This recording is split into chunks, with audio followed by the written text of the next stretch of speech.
Halo, kamu di mana, Nak? Papi udah di tempat kamu berhenti nih. Pi, tolong aku, Pi. Wina, kamu kenapa, Nak? Tak perlu khawatir, anak Anda aman bersama saya. Kamu ini siapa? Kamu kemanain anak saya? Tidak perlu bertele-tele. Siapkan saja uang 200 juta. Anak Anda akan saya kembalikan. Kurang ajar.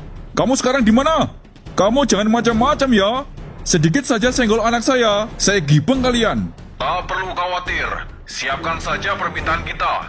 Tapi ingat, kalau Anda tidak cepat menyiapkan uang 200 juta, saya tidak menjamin putri Anda. Berani-beraninya nih orang ya. Gimana Om? Wina disandra M. Pelakunya minta tebusan 200 juta. Apa 200 juta? Waduh banyak gitu Om. Om juga pusing ini. Baru aja Om kasih kabar kamu kalau penjualan lagi rame. Ada-ada aja sih. Wina disembunyikan di mana ya? Kayaknya mereka kasih tahu tempatnya kalau permintaannya dikabulkan Om. Ya Allah Gusti, anakku. Saya juga bingung mau bantu apa Om. Kalau gak lapor ke penegak hukum Om. Waduh, kalau lapor Wina malah makin terancam itu. Udahlah, Om ke ruko dulu M. Secepatnya saya harus persiapkan permintaan mereka. Tapi Om. Nggak ada pilihan lagi M. Udah, nggak apa-apa. Ini urusan Om.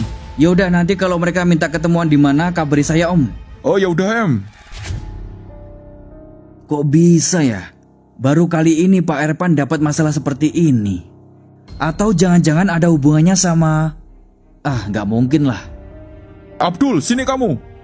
Iya, ada apa Pak? Kamu suruh semua karyawan untuk tutup toko lebih awal. Semua modal jualan kamu kumpulin. Setelah selesai konfirmasi ke saya ya. Baik Pak. Tuh lihat tuh. Si M naik motor bengong aja kayak banyak beban. Iya, sampai nggak negor kita. Lupa kalau kita masih di sini mungkin. Gimana ini? Gak mungkin gua gak bantuin Pak Erpan. Sebenarnya gua udah muak urusan dengan penjahat. Kemarin sama Trompi, sekarang ada lagi. Pengen gitu keseharian gua tenang, santai. Kalau waktunya kerja ya kerja, waktunya ibadah ya ibadah. Apa memang belum waktunya ya? Bang, ngapain lu duduk di situ? Kayak gelandangan aja. Sini makan. Buset nih bocah ngatain gelandangan. Udahlah bang, gak usah dibikin risau. Nih Adel kasih tahu. Kata Pak Ustadz, kalau pengen ketenangan, yang perlu ditata itu hati dan pikiran bang. Hah? Maksudnya gimana itu? Ya jawabnya simpel aja. Kalau ingin tenang, hati dan pikiran, abang sambungin ke apa dan siapa? Kalau hati dan pikiran abang sambungin ke sesuatu yang bikin gelisah, ya dapatnya gelisah bang. Kalau orang mengikat hatinya dengan dunia, di saat dia tidak mendapatkan, dia gelisah. Di saat mendapatkannya, kehilangan pun susah. Jadi stres kayak abang itu. Jadi ketenangan itu yang paling tenang adalah orang yang mengikat hatinya kepada Allah bang. Kalau abang kehilangan uang 1 juta di jalan, pasti gelisah. Ngomel terus gak ada habisnya. Tapi kalau uang 1 juta untuk di jalan Allah, mau badai topan gempa pun enjoy aja bang. Jadi mau dapat atau tidak mendapatkannya, hati abang tetap ikhlas. Karena abang tahu, semua itu atas kehendak Allah. Baik Pak Ustadz. Anjir, siapa yang ngajarin lo Del? Lah pakai tanya, ya Pak Ustadz lah. Halo, iya Om. Oh oke Om, OTW sekarang nih. Del, abang cabut dulu. Susah nasihatin umur tua, tapi pikiran bocah. Gimana Om? Om sudah menyiapkan sejumlah uang sesuai permintaan mereka. Mereka sudah beritahu di mana lokasinya. Mereka berada di suatu tempat. Ayo ikut Om.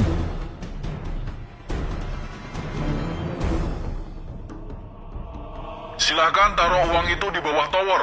Kemudian Anda sedikit menjauh. Nih orang nyuruh-nyuruh terus ya. Lakukan saja apa yang saya perintah.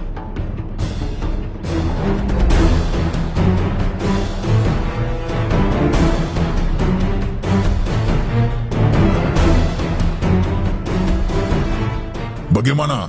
Isinya uang asli atau palsu? Uang asli bre. Yaudah, lo jalan sana. Papi! Pi! Takut, Pi! Ya ampun anakku. Kamu nggak kenapa-kenapa kan nak? Enggak, Pi! Tapi Wina takut! Udah tenang saja nak. Cepat pergi dari sini kalian. Dan jangan ganggu saya lagi. Gak bisa dibiarin ini. Woi, diam lo di situ. Diam lo nyet. Udah biarin aja Tapi Om,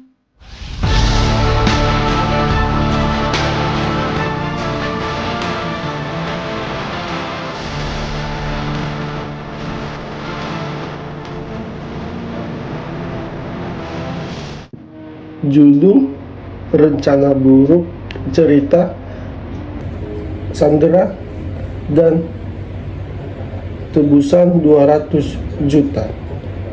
Sore itu, si M sedang duduk di ruang latihan merapikan sarung tinjunya ketika teleponan berdering keras. Itu Om Riko, pamannya, yang juga pemimpin kedai kopi tempat mereka sering berkumpul. Suaranya gemetar hebat, penuh kepanikan. Si M, tolong, Dito, anakku diculik. Mereka minta tebusan 200 juta rupiah. Kalau tidak dibawa sebelum tengah malam, mereka bisa akan membunuh Dito. Jantung si M berdegup kencang. Tenang, Om, ceritakan pelan-pelan siapa yang melakukannya. Geng Cobra. Dia bilang ini balas dendam atas kejadian kemarin di kedai.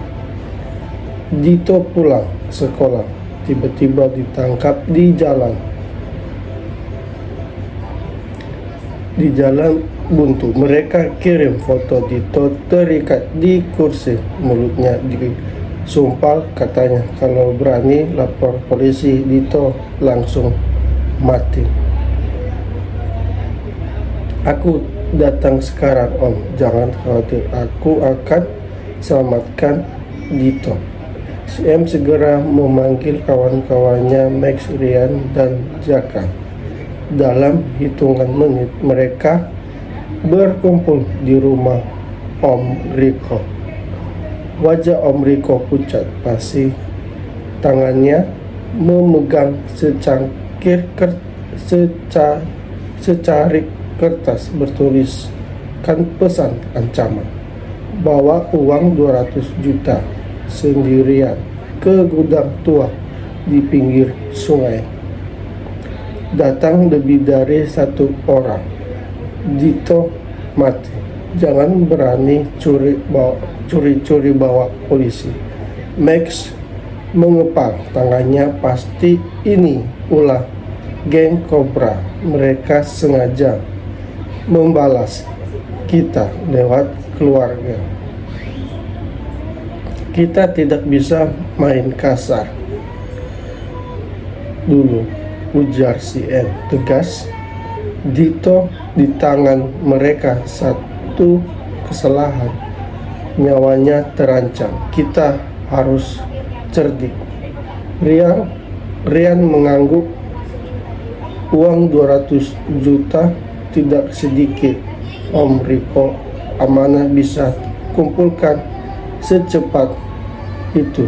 Jelas mereka tahu itu. Ini bukan soal uang, ini soal menghancurkan semangat kita. Mereka menyusun rencana. Si M akan berpura-pura membawa tas berisi uang. Isinya tumpukan kertas tebal dan disusun rapi di atas beberapa lembar uang asli. Sementara Max, Rian, dan Rico akan menyusun diam-diam ke sekitar gudang lewat jalan belakang yang tertutup semak belukar. Si M berjalan sendirian menuju gudang tua itu, dan bangunan itu gelap, berbau lembab, dindingnya penuh lubang. Di tengah ruangan Dito terikat kuat di kursi, wajahnya pucat, matanya berkaca-kaca, ketakutan mengelilinginya. Ada 5 anggota geng Cobra, dan di depan Dito berdiri dengan yang berkilau dingin. Di sampingnya berdiri diam seperti bayangan. Kita harus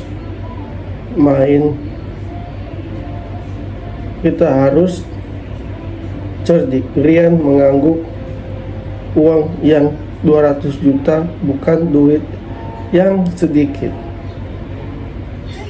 Kumpulkan secepat itu. Jelas mereka tahu ini bukan soal uang, ini soal menghancurkan semangat kita.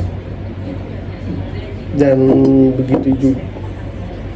begitulah judul rencana buruk, dan begitu juga cerita Sandra dan tebusan 200 juta.